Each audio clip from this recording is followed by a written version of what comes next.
अस्सलाम वालेकुम व्यूअर्स। आज मैं आप लोगों के लिए चटपटा भुना हुआ मटन बनाने जा रही हूँ, बिल्कुल ढाबा स्टाइल। तो आइए व्यूअर्स स्टार्ट करते हैं और देखते हैं कि चटपटा भुना हुआ मटन गोश्त बनाने के लिए हमें किन किन चीज़ों की ज़रूरत होगी। बिस्मिल्लाहिर्रहमानिर्रहीम।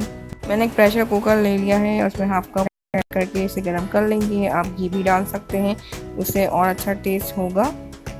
जैसे ही ऑयल गर्म हो जाएगा, इसमें एक बड़े साइज़ की प्याज स्लाइस करके ऐड कर देंगे और इसे सॉटे करेंगे जब तक ये गोल्डन ब्राउन ना हो जाए। प्याज गोल्डन ब्राउन हो गई है, अब इसे हम निकाल लेंगे। अब इसमें हम कुछ खड़े मसाले ऐड करेंगे। मैंने 2 तेज़पत्ते लिए हैं, एक बड़ी इलायची, एक छोटी इलायची, 4 से 5 लौंग, हाफ टी स्पून काली मिर्च के दाने और 2 स्मॉल पीसेस दालचीनी के। इसको जब तक भूनेंगे जब तक इसकी खुशबू ना आने लगे। जैसे ही खड़े मसालों की खुशबू आने लगेगी, इसमें हमने 1 टेबल स्पून जो है भर के जिंजर गार्लिक क्रश किया हुआ ऐड कर देना है। जिंजर गार्लिक को अपने अच्छे से भूनना है जब तक इसका कच्चापन दूर ना हो जाए। और अब इसमें मैं मटन ऐड करी हूँ। मैंने यहाँ पर 750 ग्राम्स जो है वो मटन लिया है, आप बीफ भी ले सकते हैं। और इसे जब तक भूनना है जब तक इसका कलर चेंज ना हो जाए। जैसे ही मटन का कलर चेंज होगा, इसमें हमने मसाले ऐड करने हैं। मैंने यहाँ पर धनिया और ज़ीरा कुटा हुआ भुना हुआ लिया है, हल्दी, लाल मिर्च पाउडर, देसी लाल मिर्च और नमक। इन मसालों की जो क्वांटिटी है आप डिस्क्रिप्शन बॉक्स में भी देख सकते हैं। और इसे हमें अब अच्छे से भूनना है ताकि इन मसालों की जो स्मेल होती है कच्चेपन की वो दूर हो जाए। थोड़ा सा पानी भी ऐड कर देंगे ताकि हमारे मसाले जले ना। आपने फ्लेम मीडियम टू लो रखनी है। मसालों को अच्छे से भूनने के बाद इसमें 2 गिलास पानी ऐड कर देंगे। आप अपने हिसाब से पानी ऐड कर सकते हैं जिसमें आपका गोश्त जो है वो गल जाए।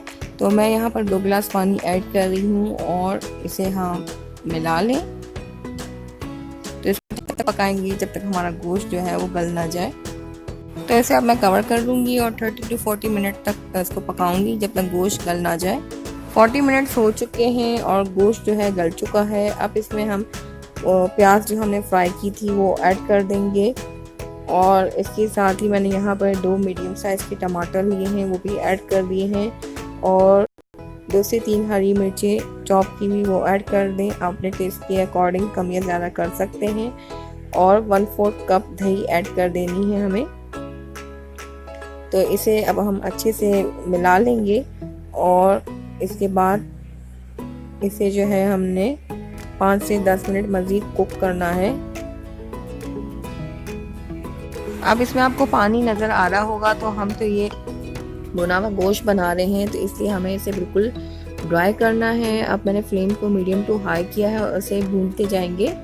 इसके साथ ही इसमें हरा धनिया और बारीक कटी हुई अदरक और 3 से 4 हरी मिर्ची लेके इनको स्लिट कर लें और वो भी इसमें ऐड कर देंगे। और उसके साथ 1 टेबल स्पून कसूरी मेथी ऐड करनी है। सब बहुत ही ज़बरदस्त इसमें टेस्ट आता है, बिल्कुल ढाबा स्टाइल।